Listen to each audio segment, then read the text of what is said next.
Well, I mean, we heard Speaker McCarthy say that he wanted us to bring it on, so I guess we did. We're going to succeed. So you have paralyzed the House of Representatives today. To whose benefit?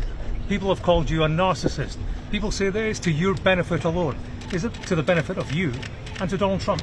It's the benefit of this country that we have a better Speaker of the House than Kevin McCarthy. Kevin McCarthy couldn't keep his word. He made an agreement in January regarding the way Washington would work, and he violated that agreement. We are $33 trillion in debt. We are facing $2.2 trillion annual deficits. We face a de-dollarization globally that will crush Americans, working class Americans. Kevin McCarthy is a feature of the swamp. He has risen to power by collecting special interest money and redistributing that money in exchange for favors. We are breaking the fever now, and we should elect a speaker who's better. Who should it be? Who should it be? Then who? You said last night that Steve Scalise was a name that you floated to potentially be speaker. Where do things stand right now? If not McCarthy, then who? Well, the stages of grief, I think, are in progress right now with some of my colleagues. I think there was a stage of denial, and I've certainly experienced a good amount of their anger, and now we appear to be headed toward bargaining. I think the world of Steve Scalise. I think he'd make a phenomenal speaker. Are you afraid of getting expelled? Are you afraid of getting expelled? I'm afraid of $33 trillion in debt crushing the working people in my district. I'm afraid of the dollar losing its status as the global reserve currency.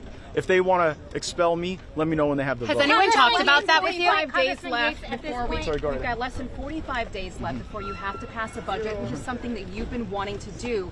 Doesn't this just completely paralyze the House? I mean, we could see 15 more rounds. I don't think we will. I think Kevin McCarthy should take a hint.